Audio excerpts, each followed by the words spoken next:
ശക്തി പ്രാപിക്കുന്നതിന് പിന്നാലെയാണ് ബംഗാൾ ഉൾക്കടലിൽ പുതിയ ന്യൂനമർദ്ദം രൂപപ്പെട്ടതായി കേന്ദ്ര കാലാവസ്ഥാ നിരീക്ഷണ വിഭാഗം മുന്നറിയിപ്പ് നൽകിയത്. സംസ്ഥാനത്ത് ഇടവേളയ്ക്ക് ശേഷം മഴ വീണ്ടും സജീവമാകുമെന്നാണ് മുന്നറിയിപ്പിൽ വ്യക്തമാക്കിയിട്ടുള്ളത്.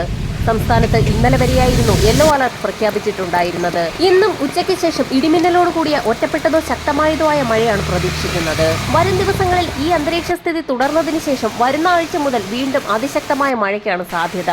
ബംഗാൾ ഉൾക്കടലിൽ രൂപപ്പെടുന്ന പുതിയ ന്യൂനമർദ്ദത്തിന്റെ സ്വാധീന ഫലമായി വടക്കൻ ജില്ലകളിൽ വീണ്ടും മഴ സജീവമാകും.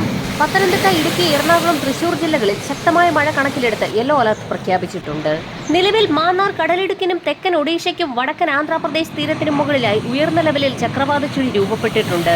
ചക്രവാത ചുഴിയുടെ സ്വാധീന ഫലമായി തിരുവനന്തപുരം, കൊല്ലം, പത്തനംതിട്ട, കോട്ടയം, ആലപ്പുഴ, ഇടുക്കി ജില്ലകളിൽ ഉച്ചയ്ക്ക് ശേഷം ഇടിമിന്നലോടുകൂടിയ ഇടത്തരം മഴയ്ക്കും വൈകുന്നേരങ്ങളിലും രാത്രി വൈകിയും ഒറ്റപ്പെട്ട സ്ഥലങ്ങളിൽ ശക്തമായതോ നേരിയതോ ആയ മഴയ്ക്കുമാണ് സാധ്യതയുള്ളത്. ബംഗാൾ ഉൾക്കടലിൽ രൂപപ്പെടുന്ന പുതിയ ന്യൂനമർദ്ദത്തിന്റെ സ്വാധീന ഫലമായി എറണാകുളം മുതൽ വടക്കോട്ടുള്ള ജില്ലകളിൽ ഒറ്റപ്പെട്ട ശക്തമായ മഴയ്ക്കാണ് സാധ്യതയുള്ളത്. നിലവിൽ രൂപപ്പെട്ടിരിക്കുന്ന ന്യൂനമർദ്ദം ദുർബലമാകുന്നതിന്റെ ഫലമായി വെള്ളിയാഴ്ചയോടുകൂടി മഴയിൽ കുറവ് വന്നേക്കും. അതിനുശേഷം വരുന്ന ആഴ്ച മുതൽ ബംഗാൾ ഉൾക്കടലിൽ പുതിയ ന്യൂനമർദ്ദം രൂപപ്പെടുന്നതോടുകൂടി മഴ വീണ്ടും ശക്തി പ്രാപിക്കും. പുതിയതായി രൂപപ്പെടുന്ന ന്യൂനമർദ്ദത്തിന്റെ സ്വാധീന ഫലമായി മധ്യ വടക്കൻ ജില്ലകളിൽ മഴ കനക്കും. തുലാവർഷ സ്വഭാവമുള്ള മഴയാണ് ഇനി പ്രതീക്ഷിക്കേണ്ടത്.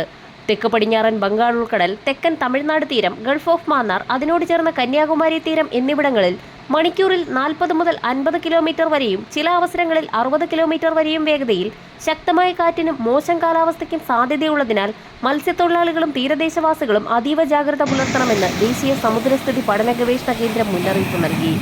വരും മണിക്കൂറുകളിലെ കാലാവസ്ഥാ മുന്നറിയിപ്പുകൾക്കായി ചാനൽ സബ്സ്ക്രൈബ് ചെയ്യാൻ മറക്കാതിരിക്കുക.